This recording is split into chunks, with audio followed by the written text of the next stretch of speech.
నిర్మల్ జిల్లా బైంసా పట్టణం BRS party నేత వేణుగోపాలాచారి అసమ్మతి గలం వినిపించి బీజేపీలో చేరారు. ఈ సందర్భంగా వేణుగోపాలాచారి వర్గీయులు 1000 మందికి పైగా కాషాయ కండువా కప్పుకున్నారు. వేణుగోపాలాచారి వర్గీయులు మాట్లాడుతూ గత 10 సంవత్సరాల కాలంలో ఎమ్మెల్యే విఠల్ రెడ్డి మమ్మల్ని ఎప్పుడూ పట్టించుకోలేదని ఆవేదన వ్యక్తం చేశారు.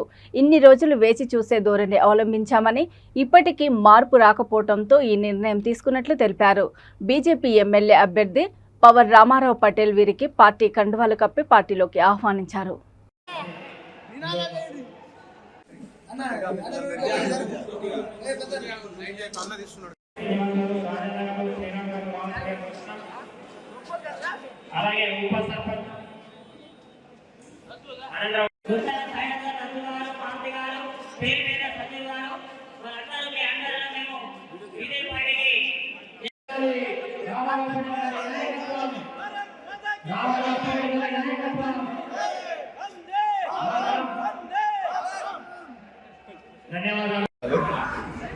మేము గత టీఆర్ఎస్ పార్టీ అభిభావం నుంచి నేటి వరకు టీఆర్ఎస్ పార్టీలో కొనసాగుతూ నేడు మరి ఈ విఠల్ రెడ్డి నాయకత్వ రూపంతో నేడు రామారావు పటేల్ బీజేపీ నాయకుడి గారి ఆధ్వర్యంలో మూకుమ్మడిగా లోకేశ్వరం మండలం, కుంటాల మండలం, ముదోల్ మండలం, కోడీర్ మండలం వివిధ గ్రామాల సర్పంచులు, ఎక్స్ సర్పంచులు మరియు తిమ్మాపూర్ సర్పంచ్, ఈరోజే మరి Thimmapur market committee vice chairman.